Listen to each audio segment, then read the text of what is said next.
হাই দোস্ত, আপোনালোকে চৰকাৰী টয়লেটৰ কাৰণে আবেদন কৰিছিলে নেকি? আৰু চৰকাৰী টয়লেটৰ প্ৰথম কিস্তি পইচা পাইছে আৰু বাকি 9000 টকা পাইছে, বাকিখিনি কেতিয়া পাব? আৰু যদি আবেদন একেবাৰে আপোনালোকে কৰা নাই, এই আবেদন কেতিয়া কৰিব? সেই সকলো প্ৰক্ৰিয়া মই আজি এই ভিডিঅ'ৰ যোগেদি দিম। ভিডিঅ'টো স্কিপ নকৰাকৈ সম্পূৰ্ণ চাওক। আপোনালোকে আবেদন কৰিছে, এপ্লাই কৰিছে, কিন্তু টকাটো এতিয়া সোমোৱা নাই। আপোনালোকৰ আবেদন কৰা প্ৰক্ৰিয়াটো কি অৱস্থাত আছে, কেনেকৈ চাব পাৰিব, এই গোটেইখিনি প্ৰক্ৰিয়া মই আপোনালোকক A to Z ভিডিঅ' আকাৰে দেখুৱাই দিম। আপোনালোকে নিজেও ঘৰত বহিয়ে চাব পাৰিব আপোনালোকৰ এপ্লিকেশ্যনৰ ষ্টেটাছটো কি অৱস্থাত আছে। গতিকে ভিডিঅ'টো স্কিপ নকৰাকৈ সম্পূৰ্ণ চাওক। আৰু যদি মোৰ পেজটো নতুন চাই আছে তেতিয়াহ'লে ফ'ল' লাইক শ্বেয়াৰ কৰিবলৈ নাপাহৰিব। দেৰি নকৰাকৈ বলক, মই কেনেকৈ প্ৰক্ৰিয়াটো আপোনালোকে চাব, কি পৰ্যায়ত আছে আপোনালোকৰ আবেদন প্ৰক্ৰিয়া সেই দেখাব। বলক, নিজে পঢ়ি লওক। সেয়া দেখাই দিছোঁ। আপোনালোকে যিকোনো এটা ব্ৰাউজাৰত যাব। ব্ৰাউজাৰত গৈ, মই যিহেতু ক্ৰম ব্ৰাউজাৰ অ'পেন কৰিলোঁ, ব্ৰাউজাৰত গৈ SBM লিখি চাৰ্চ কৰি দিব। SBM লিখি চাৰ্চ কৰি দিয়াৰ লগে লগে স্বচ্ছ Bharat mission Gramin department of drinking, ইয়াত আপোনালোকে ক্লিক কৰি দিব। ইয়াত আপোনালোকে ক্লিক কৰি দিয়াৰ লগে লগে এনেকুৱা এটা পেজ খোল খাব। এই পেজটো চাওক, এপ্লিকেশ্যন ফৰ IHHL ডাছবৰ্ড।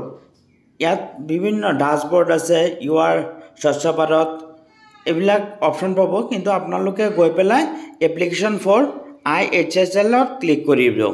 ইয়াত ক্লিক কৰি দিয়াৰ লগে লগে এনেকুৱা আৰু নতুন এটা পেজ খোল খাব। ইয়াত আপোনালোকৰ মোবাইল নম্বৰ দিব। আপোনালোকৰ মোবাইল নম্বৰ দিয়াৰ লগে লগে আপোনালোকৰ OTP এটা যাব। OTP-টো আপোনালোকে ইয়াত বহাব।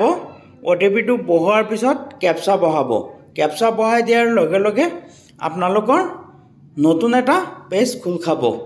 এয়া চাওক, নতুন এটা পেজ খোল খালে আপোনালোকৰ এপ্লিকেশ্যন ষ্টেটাছ, ইয়াত আপোনালোকৰ এপ্লিকেশ্যনটো কি অৱস্থাত আছে সেইখিনি চাব পাৰিব। আৰু এইখিনি লৈ পেলাই যদি এপ্ৰুভ হৈছে তেতিয়ালৈকে জানিব আপোনালোকৰ একাউণ্টত টকা এটা কিস্তি 9000 টকা সোমাইছে। আৰু যদি এপ্ৰুভ হোৱা নাই তেতিয়াহ'লে আপোনালোকৰ 9000 সোমোৱা নাই। আৰু এইটো প্ৰিণ্ট আউট উলিয়াই আপোনালোকে প্ৰিণ্ট আউট আৰু আধাৰ কাৰ্ড, পেন কাৰ্ড আৰু আপোনালোকৰ ৰেচন কাৰ্ড আৰু এই যোনটো এপ্লিকেশ্যন ষ্টেটাছ, এইটো প্ৰিণ্ট আউট ওলাই পেলাই আপোনালোকে পঞ্চায়তত গৈ ভেৰিফাই কৰাই ল'ব।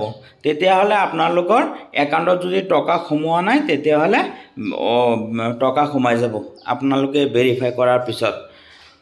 আৰু যদি কিবা অসুবিধা পাইছে, ইয়াৰ ভিতৰত যদি কিবা অসুবিধা হয় তেতিয়াহ'লে মোক জনাব। মই আৰু ডিটেইলছকৈ কমেণ্ট কৰি জনাব, ডিটেইলছকৈ ভিডিঅ' বনাই আপোনালোকে কেনেকৈ ছেকেণ্ড কিস্তিটো পাব আৰু নতুনকৈ কেনেকৈ আবেদন কৰিব আৰু ভেৰিফাই কেনেকৈ হ'ব সম্পূৰ্ণ প্ৰক্ৰিয়া জনাই দিম।